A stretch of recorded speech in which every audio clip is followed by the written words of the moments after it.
So, um, I was sitting here looking through some videos. Uh, I don't know if you've seen the one with the Black Lives Matter painted in yellow that was on the sidewalk where the white people are painting over it with black paint, saying that racism isn't real.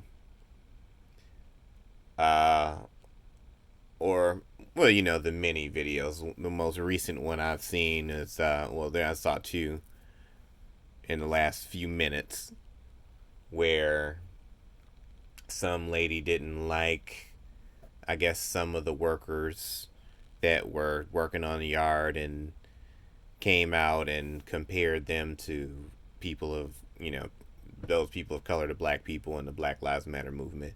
And then the other people who were in Indiana that they went supposedly on somebody else's property and three people tried to strangle the the the black guy that was with them.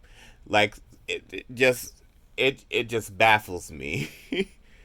uh, that we can have these experiences and that people are so aggressively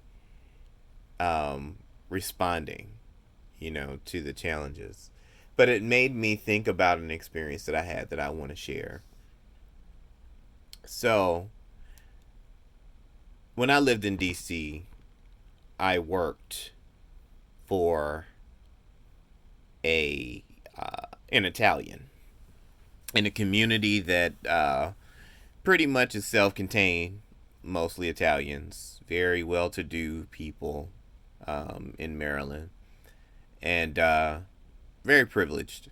You know, uh, I don't know how I got entangled into this family, but people put on masks. When I say that, I'm speaking and um, uh, I'm not saying literally. People pretend to be something that they're not. And I worked with this individual, an Italian, and his family, and I ran a catering business in coordination with a company that he ran. And one day he told me that he wanted to uh, go to pick up a grill. What did we pick up a grill? Did we take one down there? I can't even remember. That's horrible. I think no, we picked one up.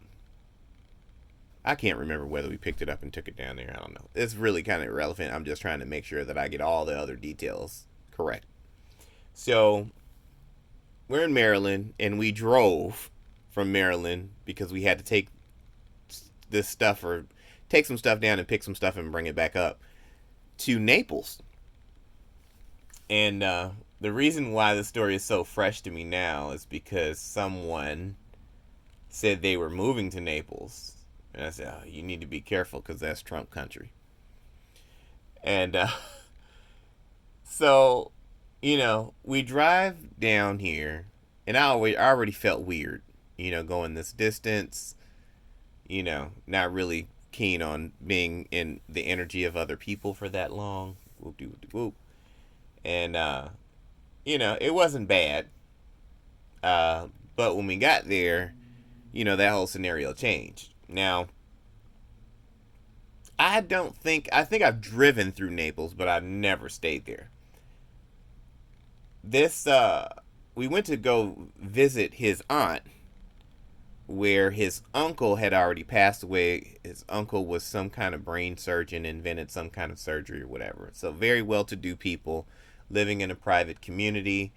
Um, the private community was, gated, and, it was pretty nice community. We pulled in there at night, uh, and I noticed, immediately this place was inside of a wall, so it was completely isolated from everything else.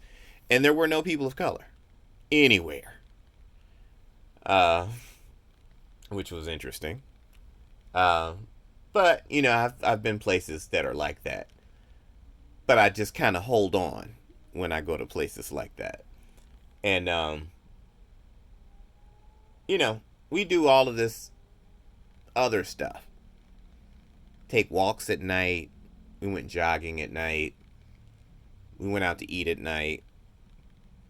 So, you know, you taking this long road trip, cooped up in the car, get to this place, only hang out at night. Somebody suggested going to the country club, the golf club and country deal. And then this whole conversation happened that excluded a lot of the stuff they were doing was kind of exclusive anyway. But this conversation, you could tell there was a change in the whole energy, and you know, and the conversation finally came to a head. And it's just like, no, we can't go there. And I'm sitting up here like, why not? You know, we drove all the way down here. I haven't really seen the community, and you know, they told me, they try to say it in a nice way, that they would not respond well to a person of color. Uh, and that it wasn't a good idea. And now, this happened in 2004. This is 2020. We're talking 16 years ago.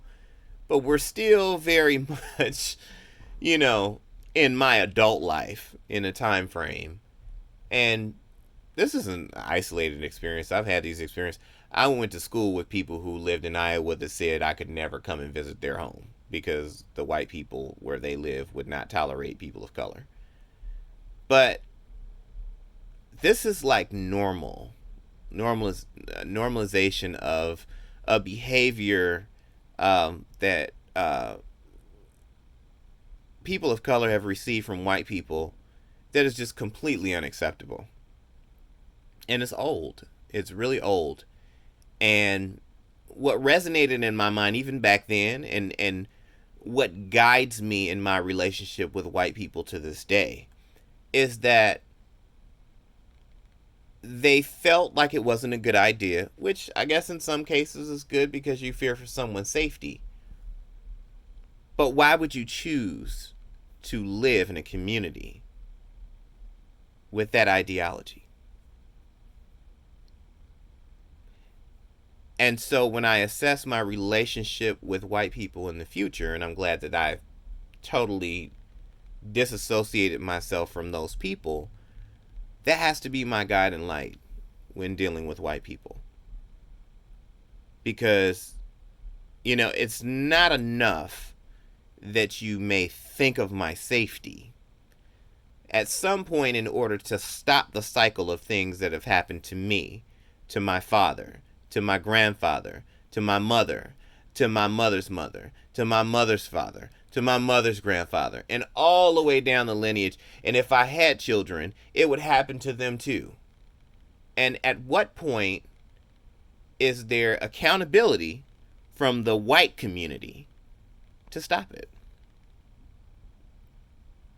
And to see, you know, these people, which I kind of brush it off because they're just going to paint it back. But to see these white people out here actively trying to camouflage the fact that this shit isn't real when we live this shit every day is really disrespectful. It's disrespectful to the people who have to experience it.